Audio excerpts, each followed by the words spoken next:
Hello everyone. तो आज हम लोग पढ़ने वाले हैं क्लासिफिकेशन के बारे में। डाइवर्सिटी क्लास 9th में भी पढ़ना है, 11th में भी पढ़ना है, तो हम लोग उसी के क्लासिफिकेशन की बात करेंगे। सबसे पहली तो बात है कि क्लासिफिकेशन होता क्या है और क्लासिफिकेशन करने का तरीका क्या है। तो हम लोग को एक बात पता है कि क्लासिफिकेशन का सीधे शब्दों में आंसर कहें ना तो कैटेगराइज करना है ऑर्गेनिजम्स को। जैसे धरती पे बहुत सारे ऑर्गेनिजम्स हैं, उनका अलग अलग डाइवर्सिटी बहुत तरह के, सभी को कैटेगराइज करना है। और अगर मैं इसके डिफिनेशन की बात करूं तो ये क्या होता है, तो मैंने बोला कि इसमें हमको ऑर्गेनिजम्स जो भी हैं उनको करना है grouping.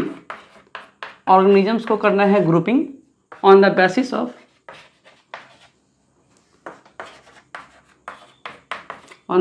Of some known criteria, some known criteria.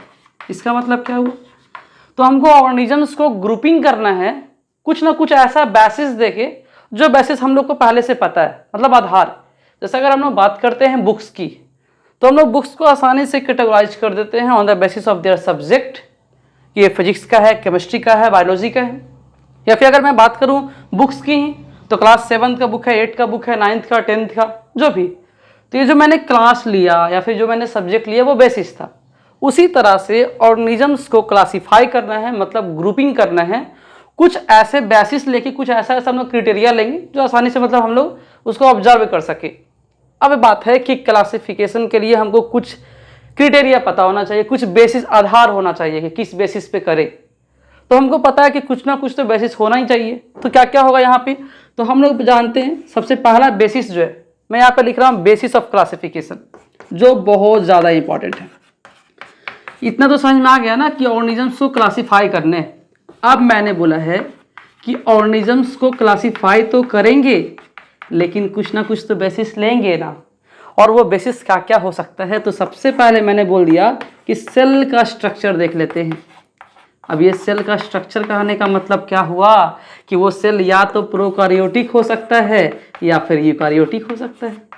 अगर मैंने ऑर्गेनिजम्स को डिवाइड किया है तो या तो वो प्रोकैरियोट्स हो सकते हैं या फिर क्या हो सकते हैं, यूकैरियोट्स हो सकते हैं। ये सबसे पहला क्राइटेरिया, ठीक। इसके बाद और क्या लिख सकते हैं, तो हम लोग उसके ये भी तो देख सकते हैं ना कि वो जो ऑर्गेनिज्म है वो यूनिसेलुलर है या फिर मल्टी सेलुलर है। मतलब ये कि उसका जो बॉडी है वो सिंगल सेल का बना हुआ है या फिर बहुत सारे सेल्स का बना हुआ है, हम लोग ये देखने वाले। तीसरा क्या ले सकते हैं, तो हमको पता है कि जो तीसरा होगा वो हम ले सकते हैं रिप्रोडक्शन, कि वो उस ऑर्गेनिज्म में जो रिप्रोडक्शन होगा वो कैसा होगा, सेक्सुअल होगा या एसेक्सुअल होगा। ये बेसिस है। सेल का स्ट्रक्चर हो गया है, यूनिसेलुलर है या मल्टीसेलुलर, ये देख चुके हैं, मतलब बॉडी का ऑर्गेनाइजेशन। तीसरा मैंने बोला रिप्रोडक्शन। रिप्रोडक्शन में कहने का अर्थ ये हुआ कि वो या तो सेक्सुअल होंगे या फिर वो एसेक्सुअल रिप्रोडक्शन कर सकते हैं। ये कुछ बेसिस थे। क्या बेसिस और भी होगा, आंसर है हाँ, बेसिस और भी होने वाले हैं। तो क्या क्या बेसिस हो सकते हैं अब हम लोग ये और समझते हैं। तो हम लोगों ने देखा है कि वो यूनिसेलुलर होगा कि मल्टीसेलुलर होगा। फिर मैंने बोला क्या कि वो और क्या हो सकता है, तो प्रोकैरियोटिक हो सकता है या फिर यूकैरियोटिक हो सकता है। फिर मैंने बोला रिप्रोडक्शन। चौथा पॉइंट जो हम लोग देखने वाले हैं वो है मोड ऑफ न्यूट्रिशन। ये मोड ऑफ न्यूट्रिशन कहने का मतलब क्या हुआ, मोड ऑफ न्यूट्रिशन कहने का अर्थ हुआ कि वो या तो ऑटोट्रॉपिक हो सकता है या फिर हेटेरोट्रॉपिक हो सकता है। इस आधार पे भी तो हम लोग ऑर्गेनिजम्स को डिवाइड कर सकते हैं ना। इसके अलावा और क्या हो सकता है, तो अगर मैंने बोला है कि अगर ऑर्गेनिजम्स है तो क्या उसके पास सेल वॉल भी होगा ना, सेल वॉल भी होना चाहिए। तो अगर मैंने ये बोल दिया कि किसी किसी के पास सेल वॉल होता है और किसी के पास सेल वॉल नहीं होता है, मतलब प्रेजेंस और absence of cell wall, presence और एब्सेंस ऑफ सेल वॉल, ये कुछ क्राइटेरिया थे। बहुत सारे क्राइटेरिया हो सकते हैं लेकिन ये कुछ ऐसे हैं जो हमारे बुक्स में दिए हुए हैं। क्लासिफिकेशन करना है, मैंने बोला बेसिस होगा। सबसे पहला सेल का स्ट्रक्चर देखेंगे, प्रोकैरियोटिक है कि यूकैरियोटिक है। फिर उसके बाद मैंने बोला वो यूनिसेलुलर हो सकता है या मल्टीसेलुलर हो सकता है। और क्या मैंने बोला रिप्रोडक्शन, सेक्सुअल या फिर एसेक्सुअल। बात करते हैं मोड ऑफ न्यूट्रिशन की, अर्थात ये कि वो ये ऑटोट्रॉफ्स भी हो सकते हैं और हेटेरोट्रॉफ्स भी हो सकते हैं। फिर मैंने बोल दिया है कि उसके पास अगर सेल वॉल, देखो अगर ऑर्गेनिजम्स है ना, तो किसी के पास सेल वॉल होता है और किसी के पास नहीं भी होता है। तो हमने बोल दिया कि किसी के पास सेल वॉल है और किसी के पास नहीं है। अगर हम लोग इसको फर्दर क्लासीफाई करेंगे तो ये भी तो कह सकते हैं किसी में सेल वॉल बना होता है सेलुलोज का, जो बचपन से पढ़ते आए हैं प्लांट के बारे में, और मैंने बोला कि किसी में जो सेल वॉल होता है वो बना होता है पेप्टिडोग्लाइकेन का, बैक्टीरिया में, काइटिन फंगस में। तो उसके आधार पे हम लोग फर्दर क्लासिफिकेशन भी कर सकते हैं। अब ये तो बात हो गई क्लासिफिकेशन की। अब इसके बाद हम लोग को क्या जानना है, तो हम लोग पढ़ेंगे किंगडम क्लासिफिकेशन। ये जैसे धरती पे जितने सारे ऑर्गेनिजम्स हैं उन सब को क्या किया गया, क्लासीफाई किया गया। अब हम लोग देखेंगे कि कैसे कैसे क्लासीफाई किया गया होगा। सभी जगह पे यही बेसिस लेने हैं, इस चीज़ को ध्यान में रखना है जब भी क्लासिफिकेशन पढ़ेंगे तो। और ये डाइवर्सिटी चैप्टर को अगर आसान बनाना है तो हमको क्लासिफिकेशन का थोड़ा बहुत टाइप जानना होगा। क्लासिफिकेशन का अलग अलग टाइप हो सकता है। जैसे हमने बोला कि क्लासिफिकेशन के बहुत सारे टाइप्स हैं। हम लोग जो क्लासिफिकेशन पढ़ते हैं वो क्लासिफिकेशन होता है फाइलोजेनेटिक क्लासिफिकेशन। मतलब हम लोग जो पढ़ने वाले हैं वो इवोल्यूशन के बेसिस पे पढ़ते हैं। जैसे हम लोग को इवोल्यूशन के बारे में थोड़ा सा रफ आइडिया कि धरती पे जो ऑर्गेनिजम्स आए थे सबसे पहले वाटर में आए थे। इस चैप्टर को पढ़ने का सबसे आसान तरीका यही है। इस चैप्टर में जब भी हम किसी को सबसे पहली बार देखेंगे, जैसे मैं प्लांट किंगडम को डिवाइड करूंगा, thallophytes, bryophytes, pteridophytes, gymnosperm, angiosperm, या फिर एनिमल किंगडम की बात करेंगे, बैक्टीरिया की बात करेंगे, प्रोटिस्टा की बात करेंगे, किसकी बारे में बात करें, हम लोग ये देखेंगे कि उसका जो सबसे पहला मेंबर है वो वाटर में होगा, क्योंकि इवोल्यूशन के बेसिस पे ही देखना है। ये पूरा का पूरा चैप्टर उसी पे। सबसे पहला मेंबर जो आएगा उसके पास कुछ नहीं है, मतलब बहुत कम ही स्ट्रक्चर्स हैं, वाटर में रहने वाला है, मतलब एक्वेटिक होगा। ठीक है, इस तरह से। अब हम लोग पढ़ने वाले हैं किंगडम क्लासिफिकेशन। तो बात है कि ये किंगडम क्या होता है, व्हाट इज किंगडम। अब इसको एक एग्जाम्पल से समझा जा सकता है। जैसे अगर हमें किसी जगह का लोकेशन बताना है, मान लेते हैं कि हमें पटना का लोकेशन बताना है, तो क्या कहेंगे, तो हम लोग बोलेंगे कि ये अर्थ पे है सबसे बड़ा। फिर मैंने बोला कि अर्थ में ये एशिया में है, एशिया में कहा तो इंडिया में है, इंडिया में कहा तो बिहार में है, और बिहार में कहा तो ये पटना में होने वाला है। मतलब ये कि हम लोग हर लेवल पे क्लासिफिकेशन कर रहे हैं और बड़े से छोटे में जाते हैं। इसी को कहते हैं हायरार्की ऑफ क्लासिफिकेशन। और हायरार्की ऑफ क्लासिफिकेशन कहने का मतलब वही है, स्टेप वाइज क्लासिफिकेशन करना है, बड़े से छोटे में जाएंगे। आप लोगों ने पहले नाम सुना होगा किसका, आपने नाम सुना होगा किंगडम का नाम सुना होगा, उसके बाद आपने नाम सुना होगा फाइलम का, उसके बाद class, order, family, genus, species. हम लोगों ने ये थोड़ा बहुत नाम तो पहले सुना ही है। मैंने बोला कि किंगडम, फाइलम, क्लास, ऑर्डर, इसको याद करने का कोई तरीका भी होता है क्या, सीरीज से याद करना है। जैसे मैंने बोला कि हम लोग कहाँ हैं, तो मैंने बोला कि मान लेते हैं पटना, तो कैसे मैंने बताया था, अर्थ पे हैं, तो मान लेते हैं ये सबसे बड़ा है, मानना क्या होता है ये, तो ये सबसे बड़ा किंगडम हो गया। फिर उससे छोटा फाइलम, फिर उससे छोटा क्लास, और अल्टीमेटली हम लोग देखेंगे सबसे छोटा जो होता है स्पीसीज। क्या इसके नीचे भी टेबल होगा, हाँ हो सकता है, होता भी, ठीक, लेकिन हमें इतना ही जानना है। अब बात है इसको लाइन से याद करना है, सीरीज वाइज याद करना है। और इसको सीरीज वाइज याद कैसे करेंगे, तो बस एक छोटा सा मंत्र है केपीसी ऑफ जीएस। अब ये केपीसी ऑफ जीएस क्या है, तो बस वही बात, kingdom, phylum, class, order, family, genus, species, series में याद करने का तरीका, केपीसी ऑफ जीएस। अब ये जो फाइलम है ना, यहाँ पे अगर आप देखोगे बुक में तो यहाँ पे डिवीजन भी लिखा रहेगा। ये जो डिवीजन है ये प्लांट्स के लिए यूज होता है। हम लोग फाइलम ना यूज करके डिवीजन करते हैं प्लांट्स के लिए। और फाइलम जो वर्ड है ना, ये यूज होता है किसके लिए, तो ये यूज होता है एनिमल्स के लिए, ये यूज होने वाला है। इस चीज़ को तो ध्यान में रखना है। सीरीज वाइज कैसे याद रहेगा, तो kingdom, phylum, class, order, family, genus, species, KPC of GS, ऐसा याद कर लेंगे। क्वेश्चन कैसा आता है एग्जाम में, बहुत बार तो यही क्वेश्चन आ गया कि बताइए फाइलम और ऑर्डर के बीच में क्या आता है, तो फाइलम और ऑर्डर के बीच में क्लास आ रहा है, बस यही आंसर रहेगा। इस तरह से बहुत सारे क्वेश्चन आते हैं हमारे एग्जाम्स में।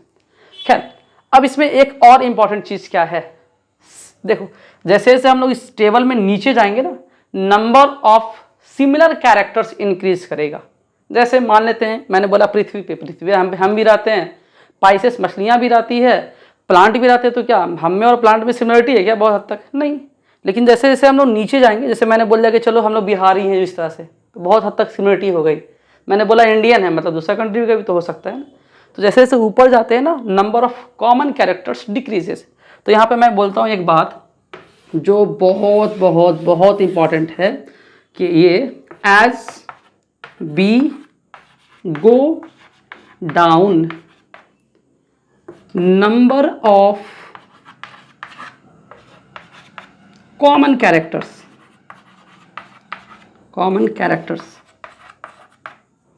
इंक्रीजेस। ये बहुत इंपॉर्टेंट लाइन है क्योंकि यहाँ से तो क्वेश्चन भर भर के आती है इस लाइन से। क्या है, जैसे जैसे हम लोग नीचे जाएंगे नंबर ऑफ कॉमन कैरेक्टर, जैसे मैंने बोला कि अब मैंने बोल दिया पृथ्वी पे, तो बहुत सारा ऐसा भी तो हो सकता है ना, किसी अलग प्लैनेट पर आ सकता है। मतलब अच्छा चलो ठीक है, अगर मैं बोलूँ कि अर्थ पे ही है तो ये भी तो मान सकते हैं ना कि हम लोग में और प्लांट में क्या बहुत हद तक सिमिलरिटी तो नहीं है ना। लेकिन जैसे जैसे नीचे जाएंगे, जैसे अगर मैं बात करता हूँ प्लांट किंगडम की, उसमें सारे प्लांट्स आ गए। अब उसको फर्दर क्लासीफाई करेंगे तो पता चलेगा कोई फ्लावरिंग प्लांट होता है, कोई नॉन फ्लावरिंग प्लांट होता है। खैर ध्यान क्या क्या रखना है, ये हायरार्की ऑफ क्लासिफिकेशन का सीरीज याद रखना है। और ये चीज़ ध्यान में रखना है कि जैसे जैसे हम लोग ग्रुप में इसमें नीचे जाएंगे ना, नंबर ऑफ कॉमन कैरेक्टर बढ़ेगा। उल्टा भी तो हो सकता है, ऊपर जाएंगे तो number of common character decreases. मैंने बोला phylum in case of animals and the division in case of plants. खैर ये तो हो गया हमारा हायरार्की ऑफ क्लासिफिकेशन। ठीक है, अब इसके बाद हम लोगों को और क्या जानना है, तो हम लोग पढ़ेंगे किंगडम क्लासिफिकेशन। वो कौन साइंटिस्ट थे जिन्होंने ये सारा का सारा कुछ दिया, बताया कि क्या क्या होने वाला है। पहली बात तो ये कि जब भी किसी चीज़ का डिस्कवर होता है वो सिंगल स्टेप प्रोसेस नहीं है, उसमें बहुत सारे साइंटिस्ट आएंगे। ये एक ऐसा चैप्टर है जिसमें कुछ साइंटिस्ट के नाम रखना, याद रखना बहुत ही ज़्यादा इंपॉर्टेंट हो जाता है।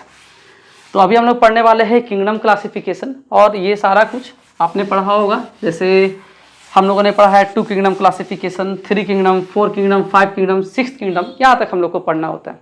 मैंने बोला है कि अब हम लोग को पढ़ना है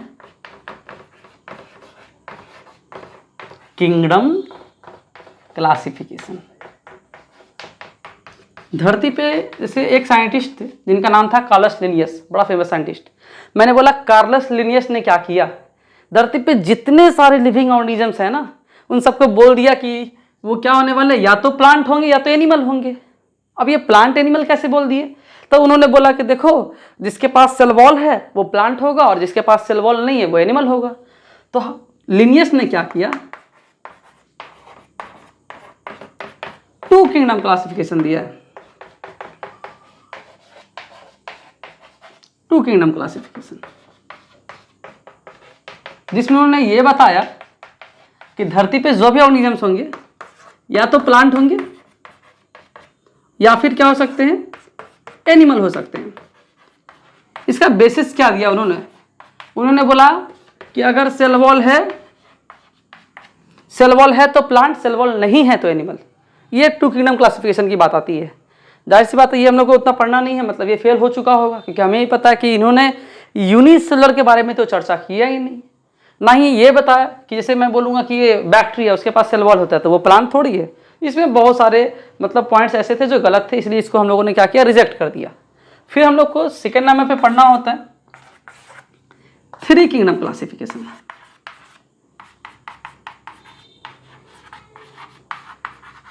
3 किंगडम क्लासिफिकेशन, और ये जो 3 किंगडम क्लासिफिकेशन है ना, इसमें क्या किया गया, ये फर्स्ट टाइम था जब यहाँ पे यूनिसेलुलर ऑर्गेनिजम्स को ऐड किया गया। ये फर्स्ट टाइम था 3 किंगडम जहाँ पे सबसे पहले क्या यूनिसेलुलर ऑर्गेनिजम्स को ऐड किया गया है। तो यहाँ पर क्या देखें, यहाँ पे या तो वो होने वाले हैं प्लांट,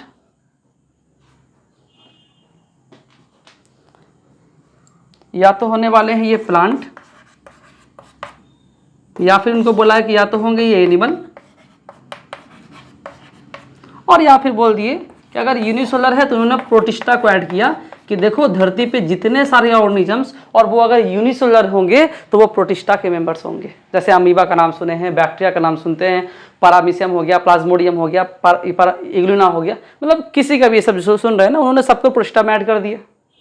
फिर जाहिर सी बात है कि बैक्टीरिया के बारे में क्या देखा गया कि उसका सेल वॉल कुछ अलग होता है, कुछ अलग अलग कैरेक्टर्स उसके पास होते हैं।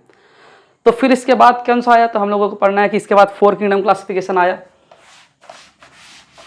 4 किंगडम क्लासिफिकेशन, और ये 4 किंगडम क्लासिफिकेशन ने क्या किया, ये फर्स्ट टाइम था जब ये फर्स्ट टाइम था जब किसे ऐड किया गया है, तो हमने बोला कि 4 किंगडम जो क्लासिफिकेशन था इसमें सबसे पहले, तो ये तो बात पता है ना कि प्लांट तो कॉमन ही थे, प्लांट तो शुरू से ही थे, प्लांट ही थे। दूसरा एनिमालिया थे।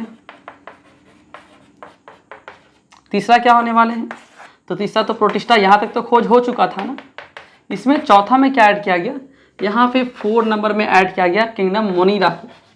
किंगडम मोनीरा मैं बता दूं, किंगडम मोनीरा में हम लोग प्रोकारियोट्स के बारे में पढ़ते हैं, और प्रोकारियोटिक सेल मतलब एक ऐसा सेल जिसमें न्यूक्लियस वेल डिफाइन नहीं है। सीधे शब्दों में कहें तो इसमें हम लोग बैक्टीरिया के बारे में पढ़ने वाले हैं किंगडम मोनीरा में। तो ये 4 किंगडम क्लासिफिकेशन में ऐसा ऐसा पढ़ना था, और इसको देने वाले जो साइंटिस्ट थे उनका नाम था कोपलैंड, गिवन बाई, यहाँ पे मैं लिख देता हूँ, गिवन बाई कोपलैंड। इस साइंटिस्ट ने क्या किया, 4 किंगडम क्लासिफिकेशन दिया। इसके बाद हम लोगों ने क्या देखा कि ये भी फेल हो गया है, और हम लोग के बुक में जो बचपन से हम लोग पढ़ते आ रहे हैं, और वो है 5 kingdom classification given by R.H. Whittaker. ये बहुत ही ज़्यादा इंपॉर्टेंट है। यहाँ पे हम लोग को पढ़ना है फिर कौन सा, 5 किंगडम क्लासिफिकेशन। और ये 5 किंगडम क्लासिफिकेशन जो होगा वो कौन कौन सा होगा, तो इन्होंने बोला कि किंगडम मोनीरा होने वाला है, दूसरा प्रोटिस्टा होगा, तीसरा इन्होंने फंगस को ऐड किया, क्योंकि पहले फंगस को प्लांट में ही रखा गया था, क्योंकि फंगस के पास भी सेल वॉल है, प्लांट के पास भी सेल वॉल है, और बहुत हद तक स्ट्रक्चर्स देखते हैं तो कुछ कुछ चीज़ें मिलती हैं इन दोनों में, इसलिए फंगस को पहले प्लांट में ही रखा गया था। जब चौथा की बात करते हैं 4 नंबर पे, तो आता है किंगडम प्लांटेई। और जब 5th नंबर की बात करते हैं तो यहाँ पे आता है एनिमालिया। एक इंपॉर्टेंट बात यह है, डाइवर्सिटी पढ़ने का आसान तरीका यही होता है कि हम लोग इसको सीरीज से याद करें, क्योंकि धरती पे ये देखो ये सबसे पहले लिखा है ना, मतलब धरती पे ये सबसे पहले आया था, और धरती पे सबसे लास्ट में कौन आया था, एनिमालिया। और एनिमालिया को जब हम लोग रीड करेंगे तो सबसे लास्ट में मैमेलिया जो हम लोग होते हैं, तभी तो हम लोग धरती पे सबसे प्रो लेवल के हैं। तो मतलब ये इवोल्यूशन के बेसिस पे ही लिखा गया है 5 किंगडम क्लासिफिकेशन। इनको देने वाले साइंटिस्ट का नाम विटेकर था, जो इम्पॉर्टेंट है। विटेकर ने 5 किंगडम क्लासिफिकेशन दिया था, 1969 में इन्होंने दिया था। लेकिन अभी जो हम लोग लेटेस्ट पढ़ते हैं वो 5 किंगडम नहीं है, जो हम लोग पढ़ते हैं वो है 6 किंगडम क्लासिफिकेशन। और 6 किंगडम क्लासिफिकेशन क्या है, तो इसको थोड़ा समझते हैं।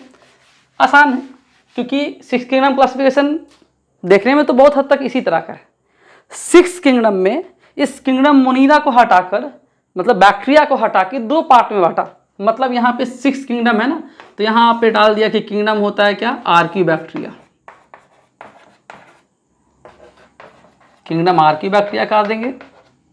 फिर मैंने बोला एक होगा यू बैक्टीरिया, मतलब बैक्टीरिया का इसमें डिवीजन हुआ। तो क्वेश्चन ये भी तो आ सकता है ना कि 6 किंगडम क्लासिफिकेशन में किसे ऐड किया गया है, तो 6 किंगडम क्लासिफिकेशन में बैक्टीरिया को डिवाइड किया गया है 2 पार्टों में। बाकी सारा का सारा तो सेम ही होगा। यहाँ पर प्रोटिस्टा होने वाला है। उसके बाद 4th नंबर पे देखेंगे तो क्या होगा, तो फंजाई होगा, फंगस। फिर मैंने बोला क्या होगा, तो प्लांटेई होने वाले हैं। और 6 नंबर पे कौन होगा, एनिमालिया होगा। 6 किंगडम क्लासिफिकेशन को देने वाले जो साइंटिस्ट थे, 6 किंगडम को देने वाले जो साइंटिस्ट थे, इनका नाम था कार्ल उज। कार्ल उज ने इसको दिया था, ठीक है। तो ये हम लोग को ध्यान में रखना है। क्या क्या पढ़ लिए अभी तक हम लोगों ने, किंगडम क्लासिफिकेशन देखा, 2 किंगडम क्लासिफिकेशन लिनियस ने दिया था, प्लांट और एनिमल। 3 किंगडम हैकल, जिन्होंने बोला था प्लांट, एनिमल और प्रोटिस्टा यूनिसेलुलर के लिए। फिर क्या बोला गया, 4 किंगडम, जिसमें मोनीरा को ऐड किया गया, kingdom Monera, Protista, Plantae, Animalia.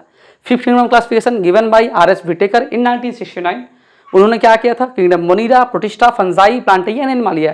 And at last जो अभी हम लोग प्रेजेंट में पढ़ते हैं वो होता है 6th किंगडम क्लासिफिकेशन, जो कार्ल उज ने दिया था। और उन्होंने क्या किया था ना, बस किंगडम मोनीरा को 2 हिस्सों में बांट दिया, आर्कियोबैक्टीरिया और यूबैक्टीरिया। इसके अलावा बाकी सब यही थे। आर्कियोबैक्टीरिया वैसे बैक्टीरिया जो धरती पे सबसे पहले आए थे, जिस समय लाइफ स्टार्ट हुआ था ना, उस समय ये मेंबर आए थे। अब इसकी आएगी कहानी अगले क्लास में।